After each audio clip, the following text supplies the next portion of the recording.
What is up, everyone? I'm doing one of those old school type of vlogs, and yep, here I am. Who knows, maybe I'll put this on my YouTube, or yeah, it's definitely going on YouTube, but also it's that thing, Spotify. No, maybe not Spotify. Gosh. So anyway, I'm a creative guy. I've got a YouTube channel, and according to YouTube statistics, most people stop watching after a minute and 30 seconds. So I've got about 30 seconds to make an impression to keep you intrigued. I guess you could say this is meta humor, though hopefully the good kind, not like the Velma kind. I feel like that joke's going to be dated in a bit. Anyway, 20 seconds left. So maybe if I do this voice like Butters, see how this goes along. And, so anyway, I'm a creative guy. So, I've been making movies since about 2004. And 2004 seems like a long time ago, but at the same time, it seems like just yesterday. Okay, I'll see if that buys me an extra 20 seconds. Although I'd be surprised if you didn't stick around, if you didn't leave well before that. So I started to make movies in 2004, but prior to that, I was creative. I suppose I had to be creative to make movies. Anyway, beside the point. So I would draw and write little books when I was a kid, and I kept doing this for a while. Then in 2004, I saw a public access show. They would play anime music videos, because this is before YouTube. But one day they showed a locally made sci-fi film, which was a bunch of kids running around with their camera, and they tried to make it like Dragon Ball Z and Star Wars, and the thing that stuck out to me was they had access to special effects. So that was cool. It was novel for the time, and I watched it and I thought, I bet if I had the same resources that they do, I could make something better. So my filmmaking began with a little bit of arrogance. And 2004, I didn't get to edit anything until maybe 2005, 2006. I'd shoot a bunch of projects. I'd shoot random footage, and that was just a thing. I had to wait to manipulate the footage in any capacity. I can actually remember not knowing what YouTube is. I was on DeviantArt, and a friend of mine said, "Oh, I'm watching Naruto on YouTube." And I remember typing, "What's YouTube?" And then she put a link, and I clicked it, and this was old school YouTube. And yeah, it was something else. I think I started an account in 2006, and it currently sits at about 348 subscribers. And yeah, so anyway, I began making films in 2004, and I would say it lasted till about 2017. I still do video stuff, but for other people, not really me. But it's been interesting. So I grew up with an interesting childhood. My dad was this interesting mix of Southern Baptist, sort of fundamentalist, and I don't know what else, kind of Christian. But he also loved sci-fi movies, comic books, and rock and roll. So it was interesting to be around that. And my mom was a Christian too, and she was also creative.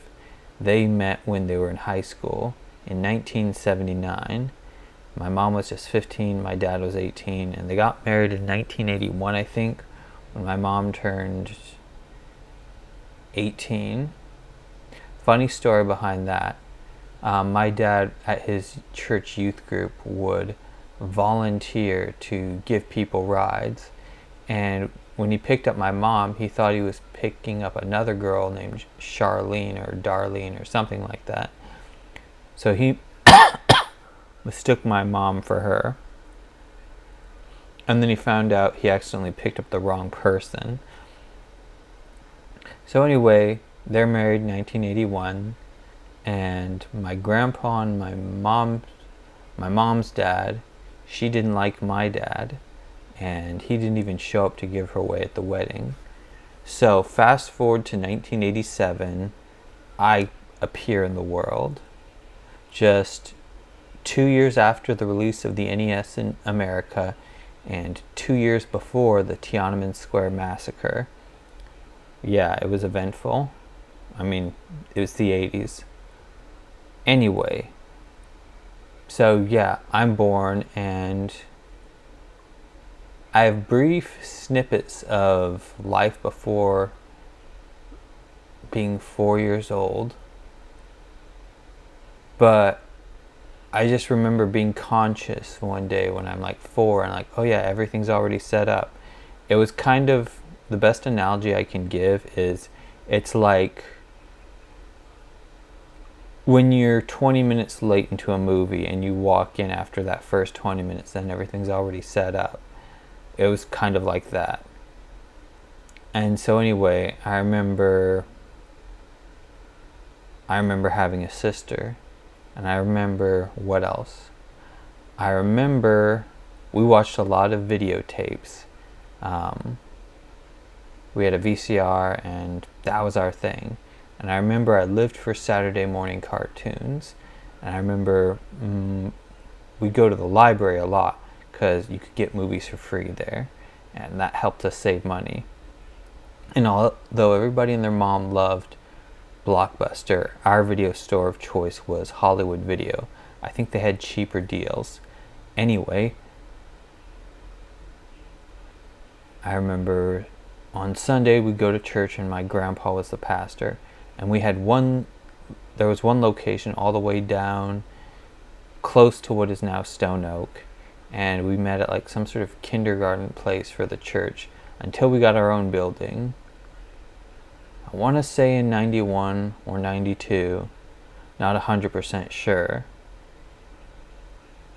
But I very consciously remember, oh, our church isn't at this location anymore, it's at this one. And I'm like, oh wow, this is the new building. And then, yeah.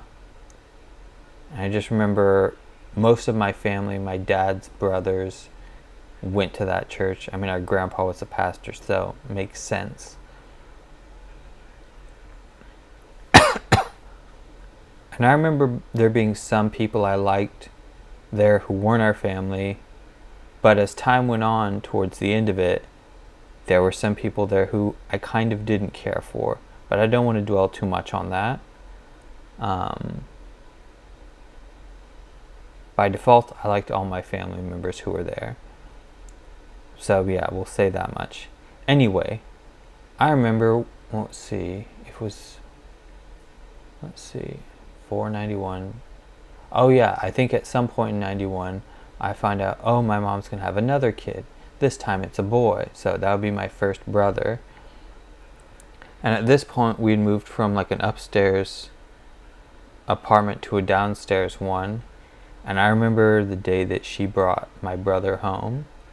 I remember we're sitting in the living room, and I think at first my mom walks in, and then my dad walks in holding this blue bundle of blanket. The blanket was the first thing I noticed, and then I noticed some black hair and a little red face, and that was my first brother. So, what happens? I've got to keep this on track about filmmaking. But anyway, fast forward to 95, I have another brother, except this time it's in a trailer park. He's born at home. So what happens next? It's 1995. Everybody's over at the house. It's crazy. It's at a bunch of activity. And then it seemed almost really quickly that as soon as he was born, a lot of people left, and then it was just, that was life as normal from then on. And I just remember feeling like that's so jarring, because I don't quite remember it being that way with the last time we had a kid. So that was, yeah. Anyway, so what was life like? So I've already mentioned I lived for Saturday morning cartoons. I remember discovering Power Rangers when I was 5, and that was when it was brand new. I distinctly remember we were leaving our house. It was a condominium, and it's that thing where at the end of Saturday morning cartoons, you usually would go run errands, and I think it was like at the end of that, so it must have been about 10ish, although I don't know for sure, but that's usually when like the not so great cartoons would play. So I remember we're heading out the door, the TV is still on, and I see one of the first promos for Power Rangers, and it looked so cool. I mean, I was 5 years old, so it didn't take much to impress. Anyway, I kind of thought about that for a while, and of course, I remember my dad, he didn't want us to watch it at first. Then one time when we go to South Carolina, and we rented Power Rangers videos from the video store because my dad wasn't there to stop us, which was awesome. And he basically gave up on that one, which was crazy because I don't remember him giving up on things. I remember he almost let us have like an Atari 2600 or 5400 or 78, one of those really old ones. And I remember being a little kid and thinking, this is hard to figure out, hooking it up. But at the same time, I looked at the games and I'm like, this doesn't feel like it's going to be very fun. And I think he might have given me one of those, well, it's that or nothing type of speeches. And I remember I had an epiphany where I was like, I think I would rather have nothing rather than have a video game system that I would not be intrigued with. That this doesn't look like it's going to be fun. So I opted away from it. And I think he wasn't so sure on like buying it either. But luckily that's what grandparents are for.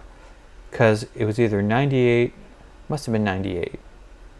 I showed my grandpa like an ad for a Game Boy Pocket. And I'm like, I want this. And he's like, oh, okay. I think it was $50 at the time. I mean, it had already been out for a couple years. So that Christmas, of course, I got one. And then maybe, let's see.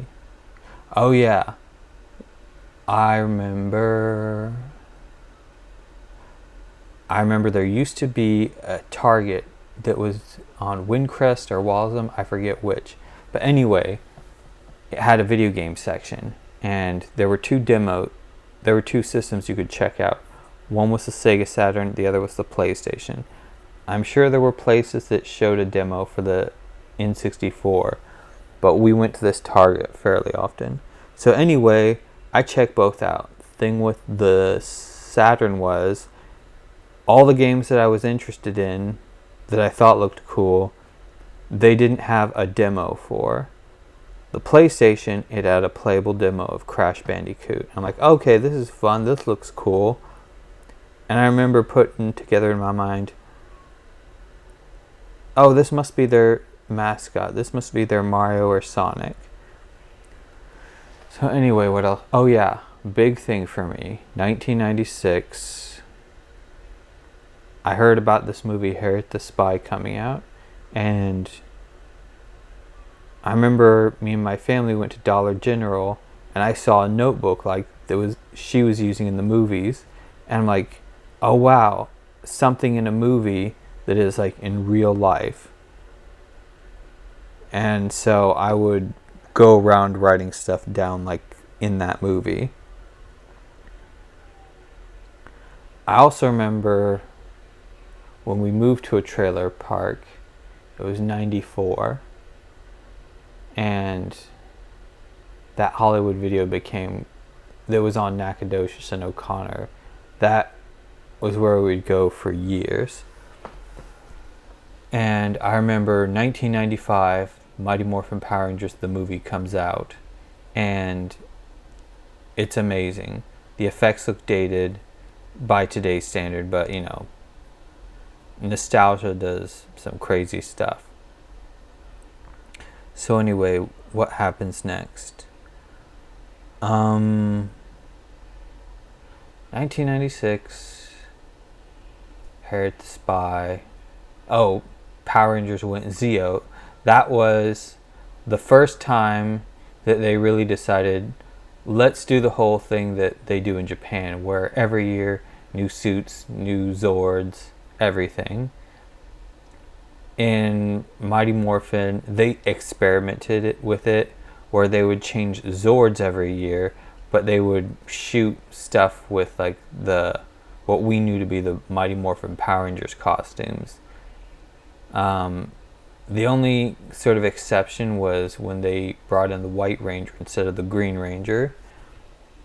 But after season 3, they experimented where there was like a mini series where the Power Rangers got turned into kids, so they had to bring in the Alien Rangers.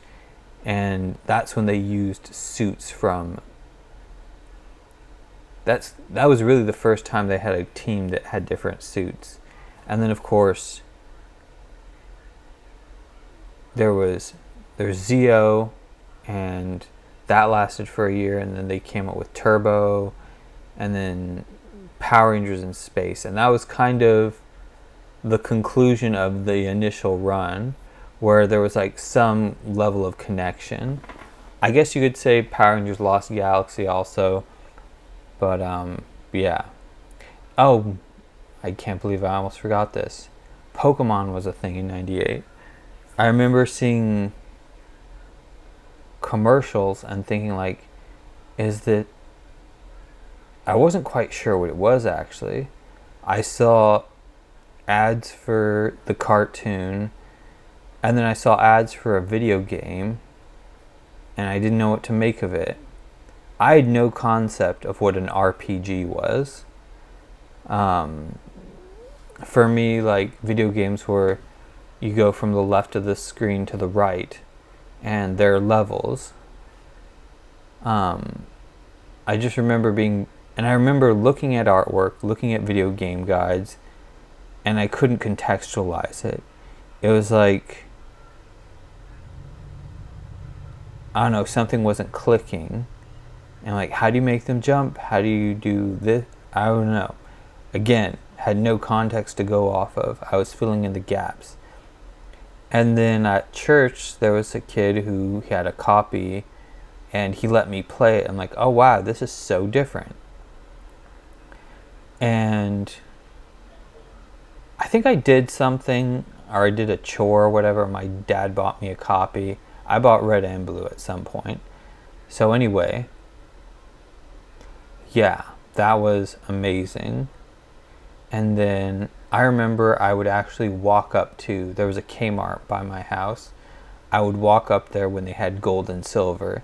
And I feel like I beat most of the game before I actually went ahead and got it myself. And let's see. Oh yeah, 1997. There was a coffee house at the River Center Mall called Rockin' Java.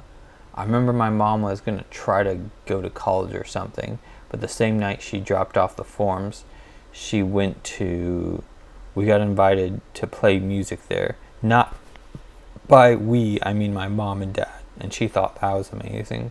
So she made that her thing for the next couple years. What happens next? Oh yeah, I also remember a big thing was my dad's payday. Like every payday, you see, we were homeschooled, and usually when his payday was Friday, we would have like a day off where my mom would go run errands. That was just more convenient. I'm like, yes, we don't have to do school. And then,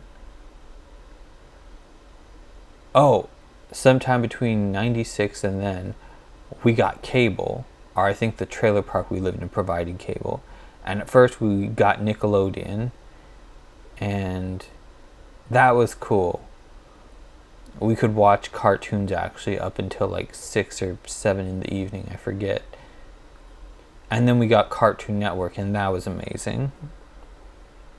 Anyway, I remember we would go run errands. First, we'd go by my dad's work to get his check. She'd go cash it. Then we'd do our shopping. And I remember there was a place called McFrugal's we'd go to, and we were allowed to buy little 25-cent treats, which was great. And then we would go to CC's or Mr. Gaddy's. I remember there was a CC's on Walsham or Windcrest. I forget which one. Anyway. And we would always hope that it would take our mom a long enough time to do like the chores or like the errands that we just wouldn't have to do school. So we do that, and I feel like I'm gonna leave so much stuff out at some point. But anyway, yeah. Oh, the PlayStation. I can't forget that. So I remember.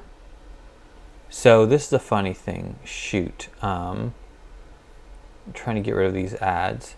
Anyway. So what happens is I played Crash Bandicoot and I loved it. And it seemed that in 1999 we were going to get it. Like, I think I told my grandpa that we wanted a console, and that it was the PlayStation. So fast forward to 2023, or just at the tail end of 2022. My grandpa's in the hospital, and I video messaged him, and I told him this story. When he called me back in 99 to see which system we wanted, I was certain that everybody would say the PlayStation. So just to put up a facade of democracy, I'm like, hey everybody, what do you want? The PlayStation or N64? And they're like, the N64. I was the minority opinion. So I decided to lie, and I told them the PlayStation. And then fast forward to 2022, I tell him that. I never told him that before, and he thought it was hysterical. And I remember the only thing I said to him that would make me tear up was when I thanked him for the PlayStation and the Game Boy. And he's like, well, I'm glad that you enjoyed it. And I got to tell him that when he was still pretty lucid. And I remember, like, the day that he passed away, I was still thanking him for it. So anyway,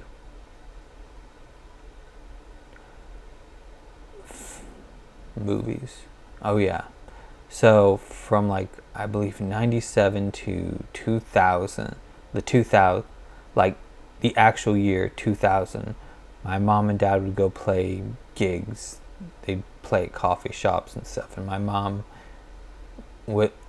and dad like helped put out a CD, and that was cool. And what else? And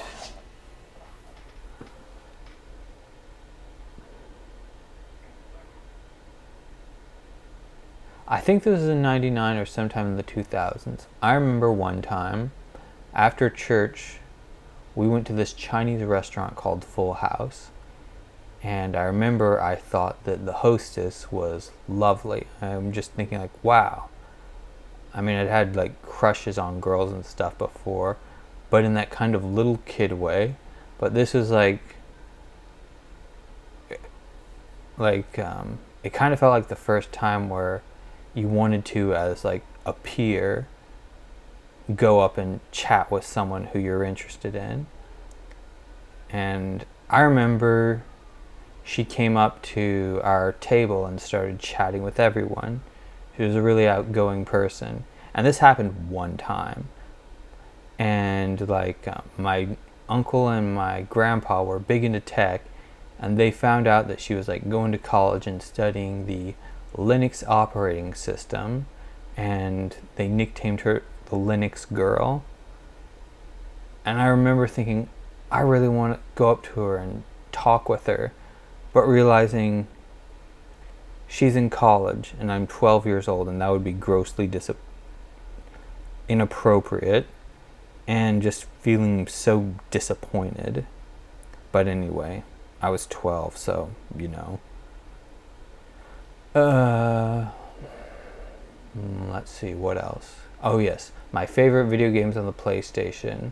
Mega Man X4. I don't even know how I heard about that. I think I'd played Mega Man games before, and I just saw it at Hollywood Video to rent. And then one game that I became aware of before my parents' divorce was a game called Jade Cocoon. I think you could rent it at Hollywood Video, but I had a feeling my dad wouldn't like it. Anyway, what else? Oh, there was Ape Escape, Digimon World, Crash Bandicoot, Jetmoto, and I think my favorite Nickelodeon cartoon was Angry Beavers. Oh, and I can't forget when we discovered Toonami, Sailor Moon, Dragon Ball Z, Gundam Wing. There was Digimon on Fox Kids. That was cool. And I remember in 1999, us and some other family went to go see Toy Story 2, but at the same time that movie Man on the Moon was coming out, and I really wanted to go see that instead. I mean, Toy Story 2 was great, but I remember being more intrigued by that. So what happens next? So 2000 was a good year. I remember being homeschooled and I could listen to the radio while I was doing stuff. And I'd have a cassette in the player, and whenever a song came on that I liked, I'd record it. That was fun. Oh, and I loved... One of my great regrets is that I almost recorded the entirety of the first English dub of Sailor Moon on VHSs. I had almost all of it documented, but I didn't have the... I was stupid enough to not maintain that collection. But, you know, dumb little kid. So anyway, I remember... Oh yeah, I remember I was 7. This dog came up to our house. This little brown dog with floppy ears. And I'd wanted a puppy. And I'm like, he stuck around. I'm like, is he going to be ours? And I named him Cinnamon, which sounds like something a little kid would come up with. And we had him for like maybe a day or two when I think his owners came by. And even though this is like something like 30 years ago, my sister even remembers like how sad I was giving him back. But anyway, what else happens? So 2000 was a pretty good year. And I remember 2001. Oh yeah, think about the 2000s. I remember everybody being freaked out about Y2K. It came, it went, and nothing happened. Everybody got freaked out for no reason. And thank goodness we didn't have smartphones back then. So 2000 was a pretty good year. 2001, my mom and dad go off to run some kind of errand. I'm old enough that I watch everybody. Then I find out that my mom gets in a car wreck and she's going to be in the hospital for a little bit. I'm like, oh, that's cool. Well, no, I don't think it's cool. I'm like, okay, everything's going to be fine. A couple weeks go by. We visit her a couple of times. And then one day, me and my dad go to pick her up. And I'm like, okay, that's fine. And I remember like, hey, can I get an orange crush? And he's like, sure. And that was interesting because my dad didn't really let us drink sodas. I'm like, this is awesome. Can we go rent Mega Man X4 later on at the video store? And he's like, oh, we'll see. And so we pick up my mom, and I'm like, okay, everything's going to be good again. And then we drive by the police station, and they drop the bomb that they're... Because it's a personal thing, I'm just going to say that news is revealed that they're going to split. And this is... I remember them telling me, like, we're never getting a divorce. So I'm blindsided by this. what happens next? So we live with my grandparents for a while, and my dad is torn up. My mom's also messed up. What happens next? Oh yeah, my dad gets engaged really quick, and so him and my mom split in February. I think they officially get divorced in June or July. And then my dad gets remarried in September. And I remember it was 3 days later that 9/11 happened. So, wonder what that's all about. So I go to a Christian school from 2001 to 2004. I wanted to leave in 2004. And in retrospect, I probably should have just left the first day. Because they would say things like, during a sermon, one teacher's like, after reading this verse, you have no right to protest or be upset about when we do something. It's not true. And I remember we had a very creepy math teacher who made all the girls feel uncomfortable. His name was Mr. John. We had another teacher whose name was John.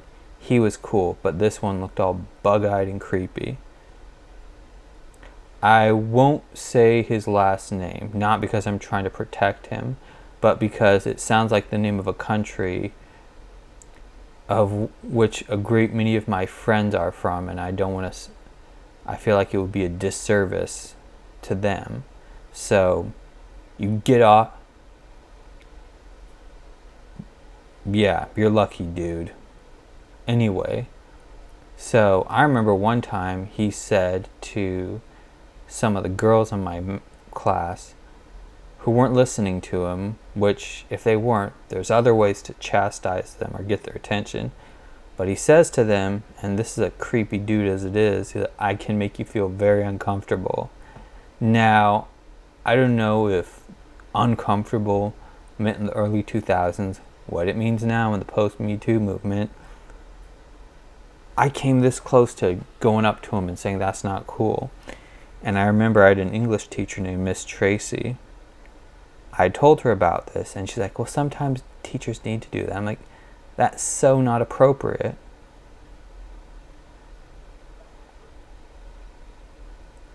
Anyway,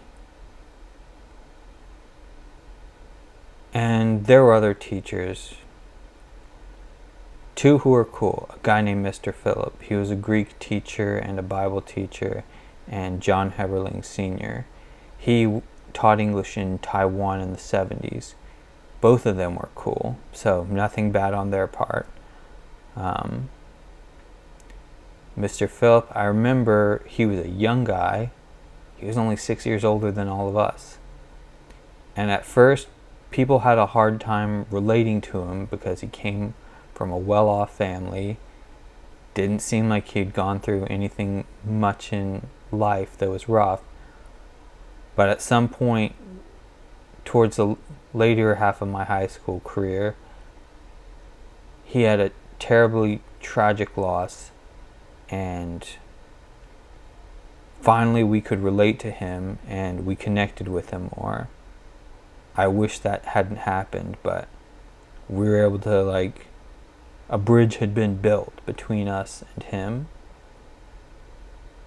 So 2004 was, so 9th grade was really the best time I had at that school. And then 10th grade, it was horrible. And I knew that was it for me.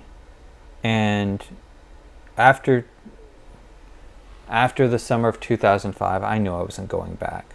So I'm like, I'm getting my GED. Should have done it sooner. But in 2004 was the year I saw that short film on cable TV. And that's when I'm like, I can make movies.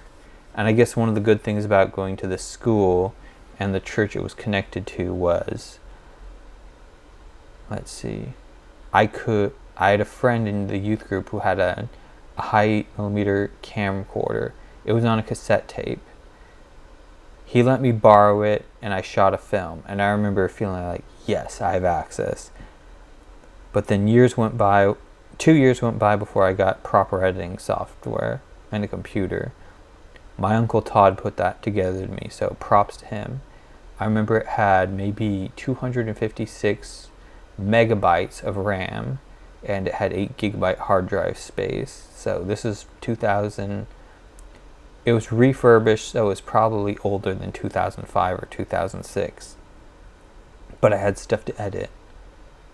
And I remember that year, 2006, when I got to edit something, I also made a friend named Gracie, and we were like BFFs for like a couple years, like at least 5 or 6. I mean, she's still cool, but she has another life somewhere else.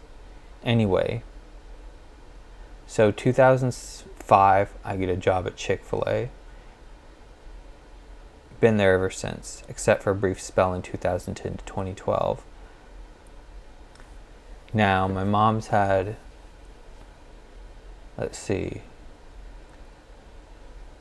there was a boyfriend named Grant who seemed cool at first. He went through some stuff. I think he's actually redeemed himself. And I even told him, y'all can be friends. That's it. Don't make me angry. And then a dude named Eric. So it's complicated. 2015 does something which we're like, this can only happen once. And the only way we can make sure that this happens once is if y'all get a divorce. But the thing that was tragic was he had been a rough dude and a cool dude, and we thought like, okay, he's reached a point where he is at least aware of his own follies, but we know he's working on it. And we thought he was getting over that.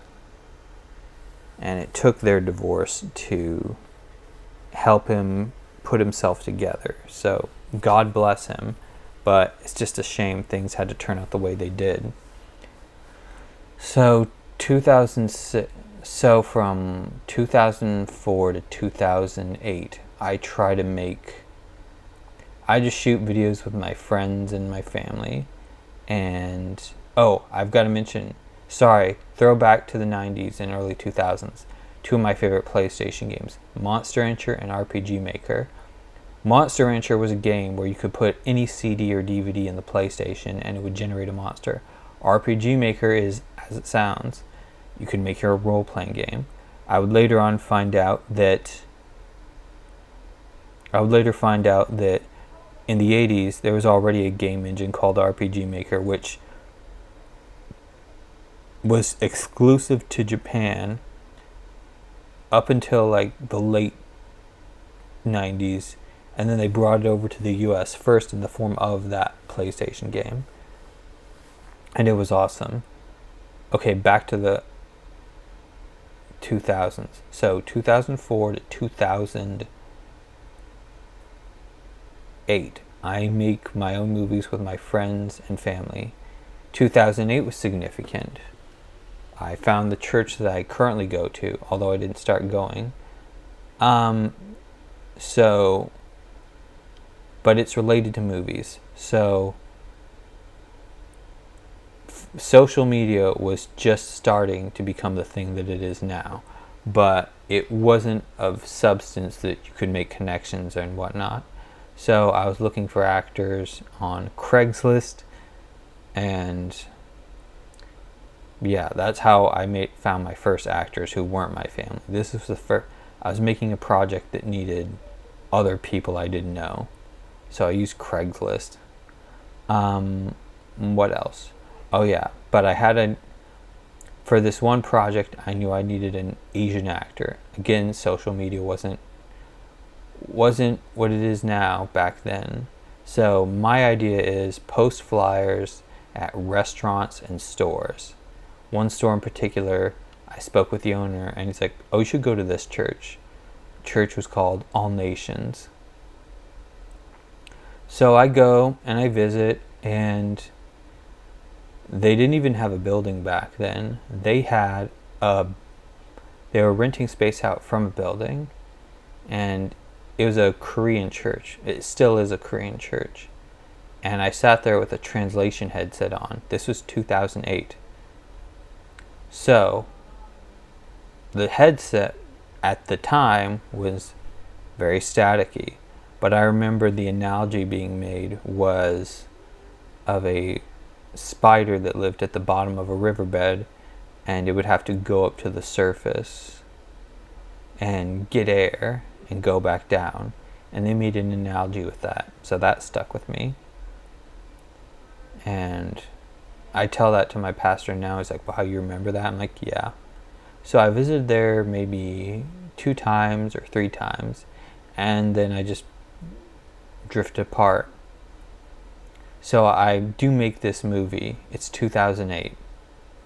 I did find an Asian actor from Craigslist. I'm kind of surprised this all worked together. So anyway, it takes about 3 days to shoot everything. If I were to make this movie now, it would probably take 2 days, maybe 1, if I had it planned. Definitely years of experience. Like, I could streamline the process so much more. So what happens next? I make this film, and I spend 3 days editing, and then for the next couple of weeks I edit it. And this was the first project that I had made auditions for, and that was cool. And then I kind of don't do much for a while.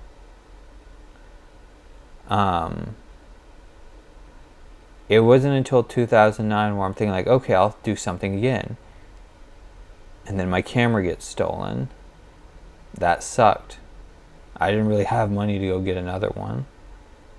And then in 2010, I was part of a filmmaking group at church, and one dude splintered off to make his own group. I checked it out, and we talked about making a project, and we initiated that so much quicker than the other group. And I'm like, that's cool. So I got to shoot on one of his cameras, and we had auditions, went by quick, and dang, I haven't seen that film in so long. Anyway, we get that, and I'm like, okay, I did something. So 2010 comes along, and 2009, 2010, 2009, I start going to a Korean church for the first time. It was at this church called Trinity, and they had a Korean service. The pastor's name was Pastor Choi. He taught me how to read and write Korean. And what else? Oh, and I met up one of my first Korean friends. His name was Song Hoon. And he would hang out with us like every Monday or Tuesday. There was some night during the week that we would all hang out. And we would switch between going to this one family's house who was like a friend's family. And they were cool. They hosted it so many times. And I feel a little bit bad by how many times we asked them to. But they were so cool. Anyway, we were friends with him and some of his other Korean friends, and I'm embarrassed to say that their names escape me at the moment. Oh yeah, I think 2004 I had a friend from Japan because I used to study Japanese a lot. And let's see, yeah. So 2004, or no, fast forward to 2010. Oh yes, so 2010, and he went back to Korea in 2010, and Yeah, we met again in person in 2011, and I haven't seen him since in person. We message each other every now and then. Oh yeah, 2008 was the year that I discovered K-pop. Well, the first thing I typed in was a band called Cherry Filter, and then I discovered a band called Loveholic, and I thought, okay, this is K-pop. I didn't realize they were the outliers. So what happens next? Oh yeah, sometime between 2010 and 2016, we had a lot of dogs at my dad's place. The first one we got in 2007. I remember I was riding my bike home from work, and I get in there, and there's a kennel with a dog, and I'm like, oh, there's a dog. Her name was Ripsy. So there was Ripsy, and then there was Cloud, Blue, Jules, and Charlie. Charlie is still around. As of this video, Charlie is still alive. He's still around. He is at my house now. He's my sister's dog. Of course, MySpace was the whole thing, but I didn't engage with it much. Did on Facebook, though. I've got the same Facebook account that I've had since 2010. Anyway. So, oh yeah. My friend Gracie, we would hang out after church every Sunday. We'd go to bookstores. We'd watch movies. That was cool. Oh, and we'd shoot our own projects. In fact, she was like my assistant on that movie in 2008 I mentioned. So 2010 and yeah, from I want to say 2008 to 2015, my mom got back into music, and she never got out of it. She took a break, and ever since 2008, really, she's been back in the game, which is cool. What else? So 2011. Oh yeah. So 2010. 2010 was kind of my year of like taking a break from church and stuff, and that was because. Okay, so 2010. I find a Japanese church in Austin that meets once a month, and I go there because I was trying to study Japanese, but also it was the novelty of there being a Japanese Christian church, and because Japan only has a 1% Christian population, so I'm like, oh wow, the odds of this happening are not substantial, and yet it happened. So once a month I would go up to Austin, go to the service, and then come back. And I remember I went there for a while, stopped, and then I went back in 2014 for a while, and I let it go. Part of me regrets it, but life happens. So anyway, what else? Oh yeah, so I'd be remiss if I didn't mention my time living by myself. So in 2010, I get the idea of like, I want to live it on my own. I find a roommate who turned out not to be a great roommate. Different story. Anyway, I move across town, and I make a great friend named Jeremiah Breadvad. We're like, Eminem and Dr. Dre and that song I Need a Doctor. It's that kind of bromance. Anyway, so we make music videos together, and we even start to make movies together. We still do that every now and then. I think I was 23 and he must have been 25 or 24 when we first met. And we met at this coffee shop called The Foundry. Right away I knew he was a cool dude. So what happens next? Gosh, it's been 49 minutes. So anyway, so from 2011 to... Okay, I'm going to stay on track. So, the Japanese church. So I studied Japanese. And then in 2010, I need somebody to teach me how to read and write. My Korean friend Song-hoon says he knows a girl. Her name's Ayako. I guess if you're watching this, you find out now. So we become friends on Facebook. I'm like, okay, she seems cool. Then we meet in person, and she teaches me. And right away, I was kind of smitten with her. I realized I think I like her. This very quickly became not about me learning Japanese, but I just wanted to spend time around her. I mean, I still learned, but the priority shifted. So anyway, 2010, and our lessons go on from about 2010 to 2011, May of 2011. And I haven't seen her in person since, but we message each other every now and then, which is cool. What else happens? Oh yeah, so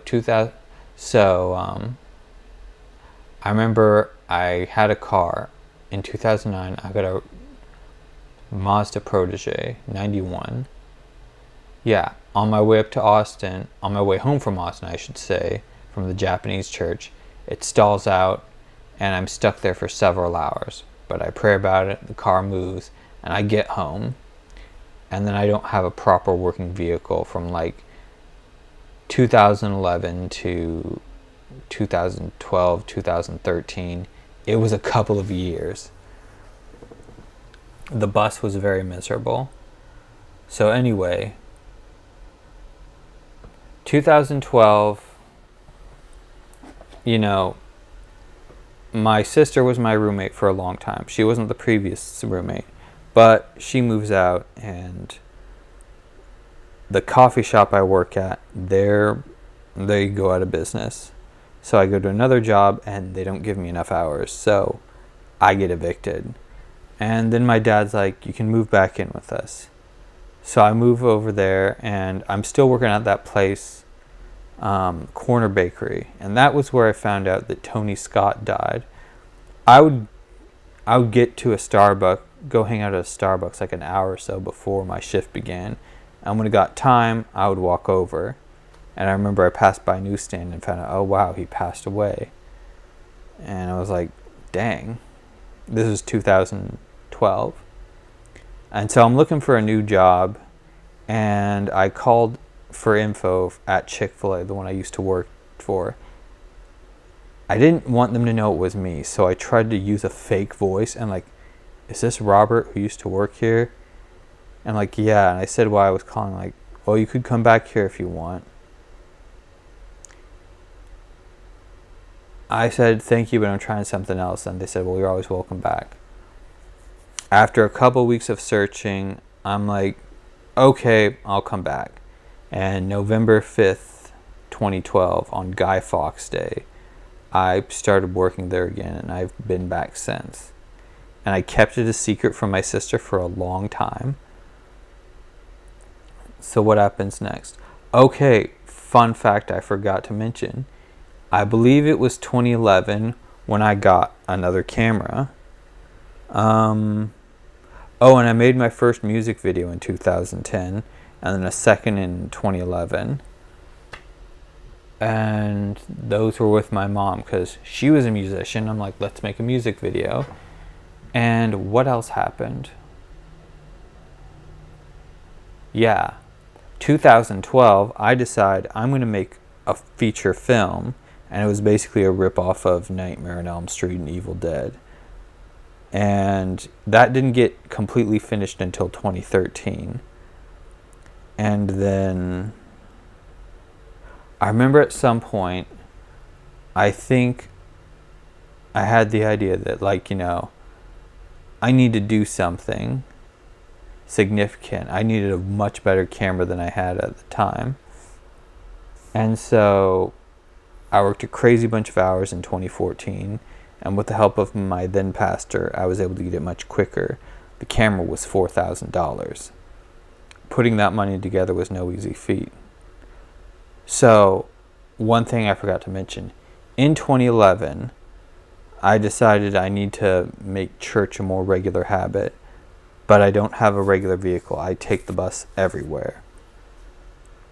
So I look up two churches. One is called Hana, and that pastor was Cumin Wong, and then the other was All Nations, but they had their own building now. And so I'm like, okay. So I'm looking up bus routes, and I decided that the bus to Hana, which was located in Castle Hills at the time, was easier for me. So I decided I'm going to go there. And I remember I called up and I asked for a ride, because they said, call and ask for a ride, but like, oh, it's a bit far out of the way. So I'm like, fair, I'll take the bus. And I remember, I believe it was the 534 bus. Maybe that's it, or 505.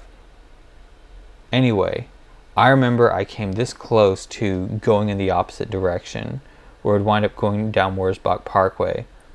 But I get off and I walk to it, and I'm like, thank goodness I got here early. And Hana was an interesting church because it was for second generation Asian Americans. It was supposed to be kind of this middle ground for that demographic that really didn't feel like they fit in at American churches, but also didn't fit in at ethnic churches, like Asian churches. It was supposed to be a middle ground. And I remember it sort of had connections to a college group called Epic, although I think that connection wound up fading away. So anyway, I go there for 3 years. I remember the first day I got there, I said like, oh, I'm David. I was the guy who called, and he was like, oh, you're David. I think he was surprised that I was white, and he said like, yeah, you pronounced my name correctly, so I was surprised that you're white.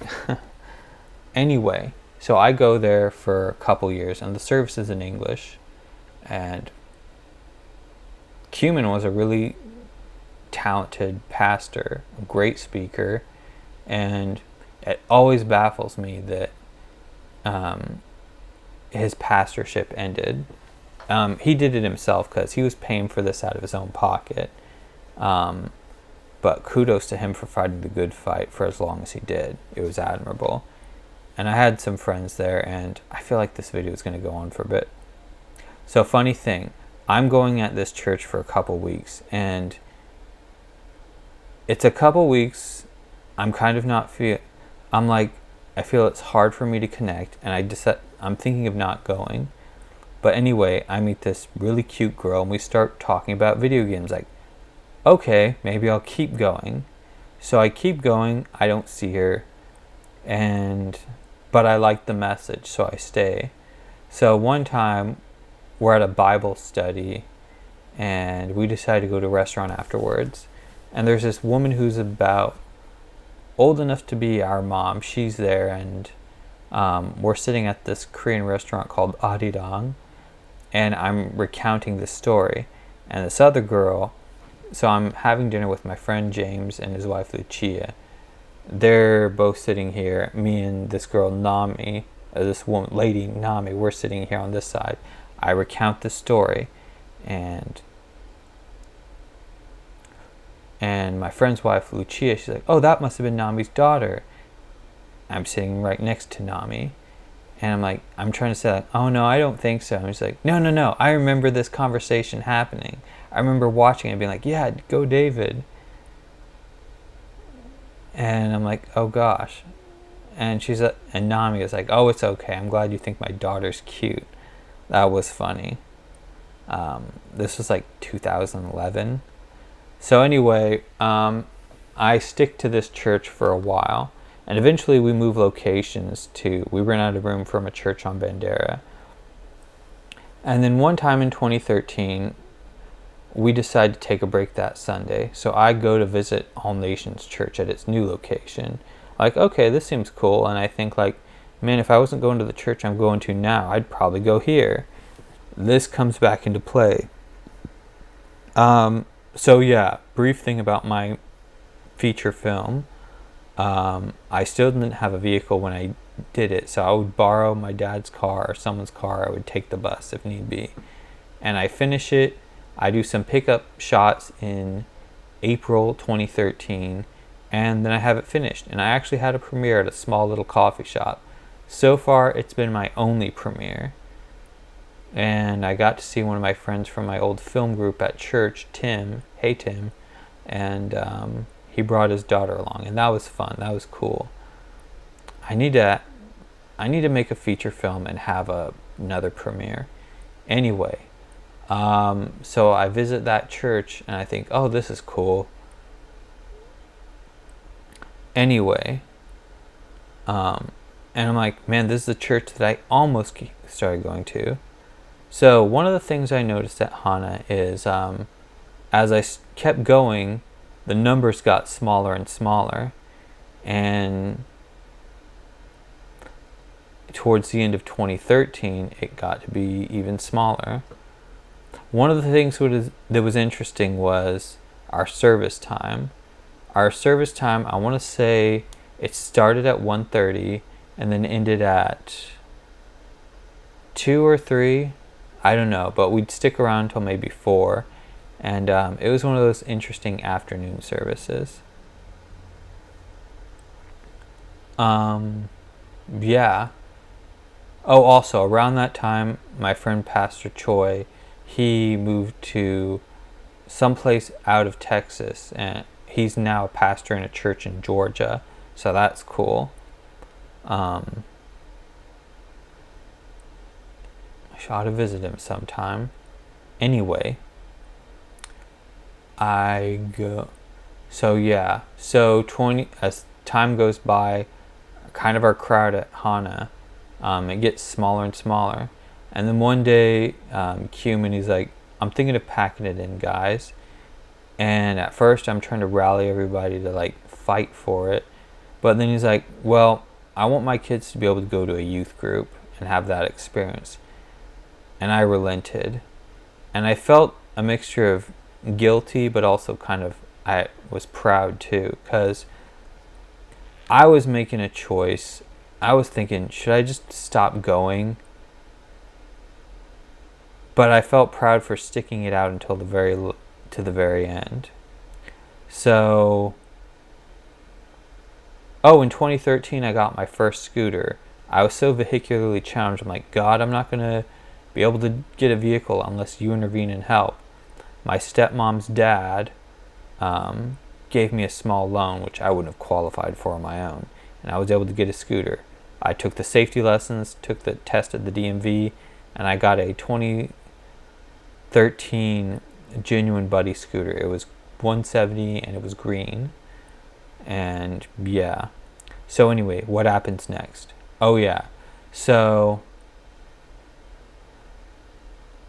I remember in 2014, I was feeling like, I remember I lost track of when we said our last service was going to be with Hana, and I'd spent the night at my sister's because we went and hung out the night before, and I couldn't remember if it was that week or the next week that it was going to be the last service. And so I get on my scooter and I drive over to there, and I guess it had rained. And this was like the first time I ever fell off my bike. And my head, thank God I wore a helmet, it hit the ground. And I didn't know if I was going to have a concussion or whatever. And so I'm driving down the highway, or the side of the highway, and there's a turn where I could have turned and gone the other way. But I'm like, if this is the last service day, you're going to regret it deeply if you don't go today. I get to church and I found out it was indeed that last service. And it was a little bit heartbreaking when it ended, because we threw away our old signs. And I was like, if I hadn't had my scooter, I would have put them in my car. But, just to see them unceremoniously thrown away, I'm like, that's a shame. I guess this is why I'm a sentimentalist. And so we weren't a part of a church anymore, but Cumin, to his credit, is like, yeah, I'll still help you out. I'll still loan you that money. And it was 2014. I was working crazy hours. I worked something like 60 hours a week. Anyway, with Cuman's help, I was able to get it, and I paid him off very quickly, as I paid off my scooter very quickly. So what happens? The week I started going to, I hopped around churches a bit. The first church I thought, okay, this might be it, was a place called First Chinese Baptist Church. They're on like Prue Road. And the thing that attracted me to that was, after the church I was going to having broken up, longevity was an encouraging factor. So at First Baptist Chinese Church, they had been around for like 80 years. So that was an incentive to go there. Anyway, I go there, I like it. And they seem like a really cool church. Maybe I ought to visit sometime. But anyway, I could see in an alternate universe, I go there. But then how different would things be? So, yeah. Anyway, and I remember the pastor being a really cool dude. I wish I could remember his name. Anyway, so it was a Saturday night, and I remember I get the message from Cuman saying the camera arrived. I drive across town.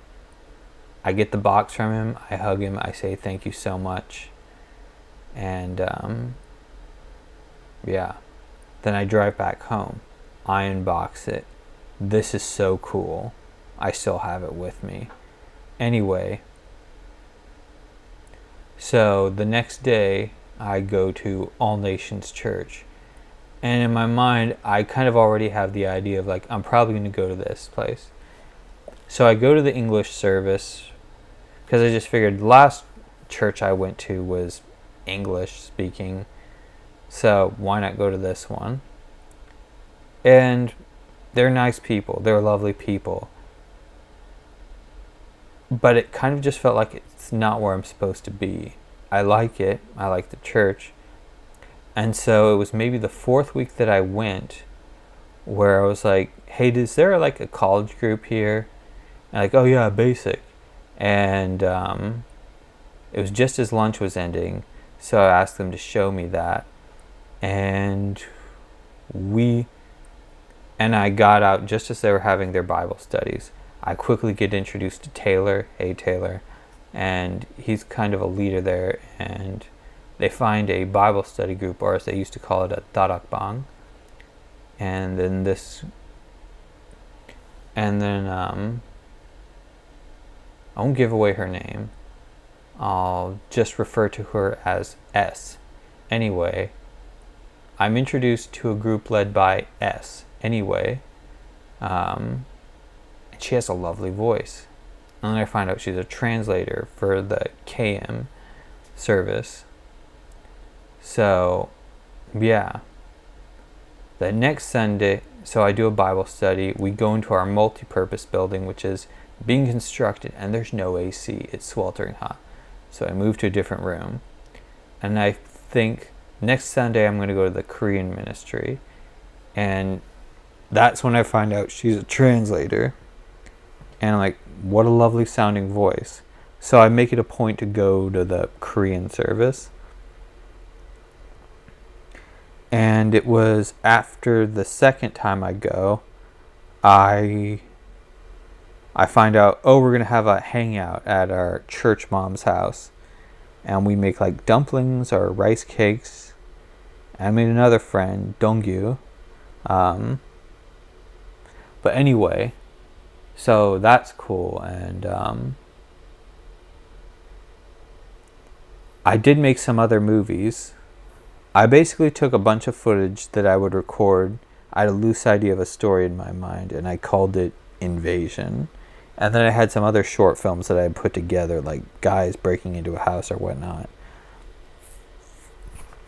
So 2014 turns into 2015, and then I get the idea I could make a movie like Alfred Hitchcock, and that's how I come up with the movie called Drive.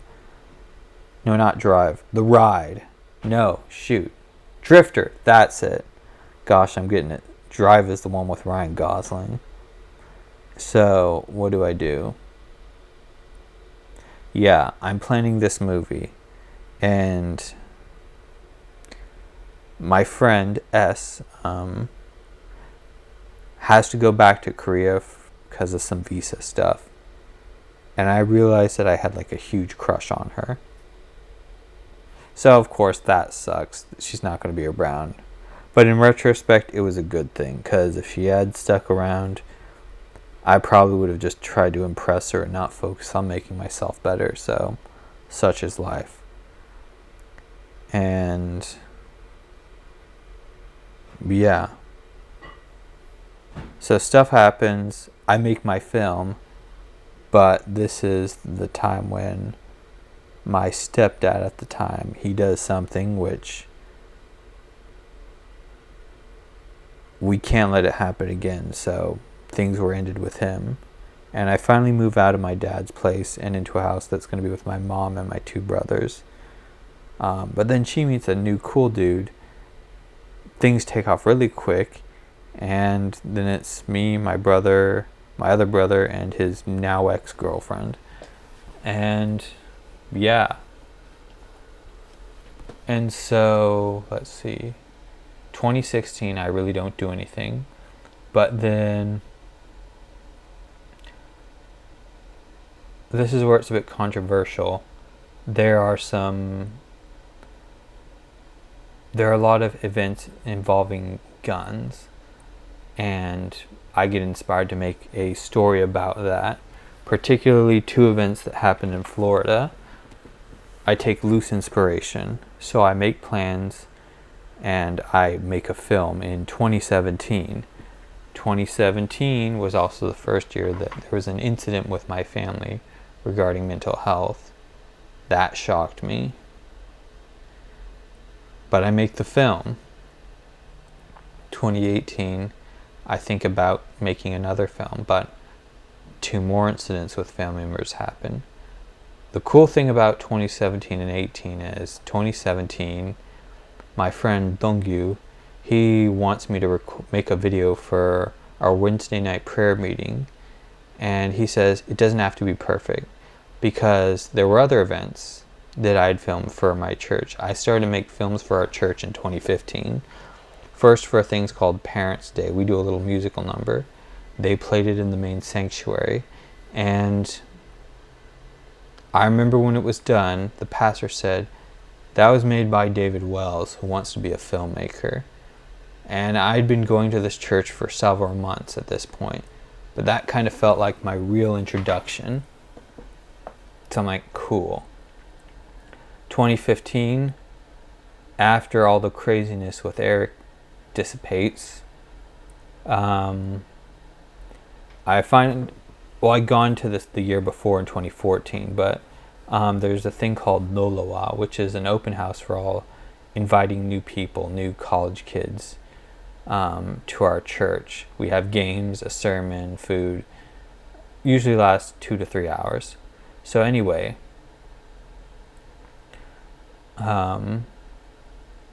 I didn't record one for 2014, but I did try to help. But so I show everybody, to try to get them to know me, my short films. My short films are kind of dark and a little bit horrific. And like, oh, this is kind of scary. But at the same time, like, well, it does video stuff. And like, hey, you want to make our video for this event? I'm like, okay, sure. And like, but we need it by the day after. Is that cool? I'm like, I'll give it a shot. I have a super slow computer. I load up 3 hours worth of footage. I wait for it to render, but then something happens where it turns off. And I'm like, okay, this is just going to be the equivalent of like putting my foot on the gas pedal and flooring it, like editing. I'm just like, shot. Okay, done. I go to bed at 3 a.m.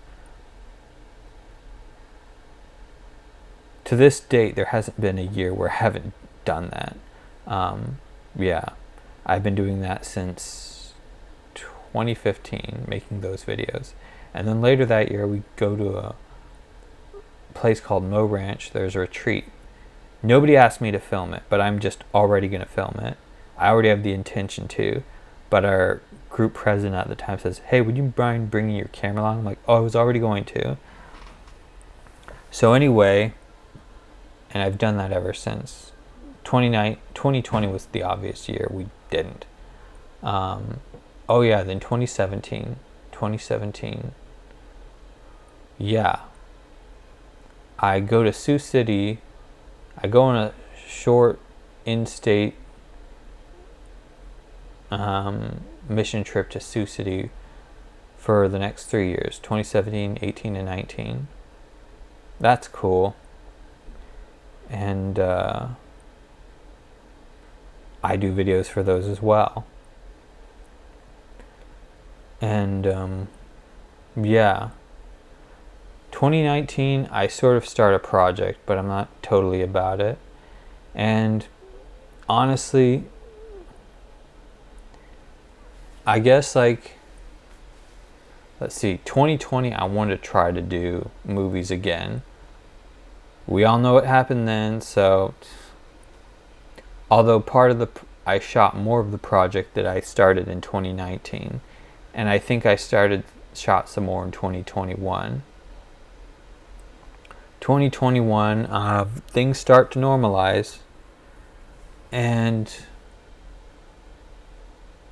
yeah, but anyway,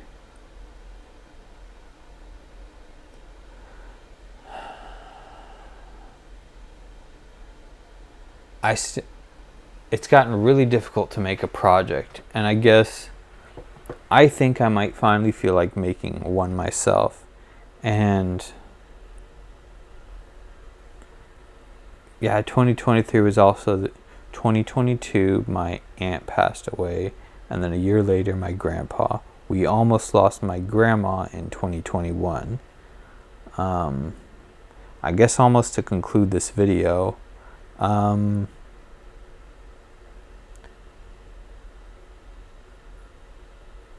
haven't really made a video for myself, like a project, in a while. I mean, my 2019 project, maybe. I did some very small things, but nothing like, I feel like I want to do a feature. But I almost feel like after 2017, I kind of gave up. But I was filming videos for church and stuff, or my college group basic. So I have to give them credit, because if it wasn't for them, I probably would have given up on filmmaking. So that kept me engaged in that. And that leads us to the present. We are just 14 days away from the end of 2023, going into 2024. I remember, okay, before I go, I have to say, like, I got freaked out when in 2022 I got really panicked when there was saber rattling from Russia. I'm like, there's no way. And then I would read articles of Russian politicians saying stuff. I'm like, you jokers have got to be kidding. And that basically dissipated. And yeah. And at some point, I got over it. But then the stuff in Israel happened on October 7th. And I got worried that it's the end times. I mean, technically after Jesus ascended into heaven, that was the end times. But it was one of those things like, oh gosh, if they go into Megiddo, all hell breaks loose. It's the end of the world. And I got very concerned for my family. And I messaged some people saying, like, I've tried to never be annoying with my Christian faith. But seeing as there's some stuff going on that's eerily similar to all the end time stuff we heard about growing up, I might push it a bit more than I'm used to, or that you're used to. I'll try not to be annoying, but gonna talk about it and broadcast it a bit more. I remember the night that happened, I found out that one of my favorite coworkers was gonna come back for the holiday seasons. I'm like, that's cool. Also that night, I watched a movie called Pawn Sacrifice, which had Tobey Maguire playing chess legend Bobby Fischer. And one of the things I noticed was he put on a New York accent. And I'm like, in the entirety of your run as Peter Parker, you didn't think to give him a New York accent? And then I watched the Super Mario Brothers movie, which when I saw in theaters, as I was walking into the theater, I saw two little kids on a virtual bike game, and one of them was dressed up as Mario. That was great. And then what else happened? So yeah, from October 7th for the next 3 days, I watched Super Mario Brothers, the movie. The one with Chris Pratt as Mario. I would watch that to calm down. And at some point, I stopped worrying. I don't know what it was. It was almost just like God switched the mechanism off. But anyway, I guess that's where this video comes to an end. Like, certainly there will be a sequel, but you know, hopefully the next time I make a video like this, I'll have made something. I think I need to make something. I guess have a good one, and if you made it this far, props to you. I hope all your dreams come true. Bye.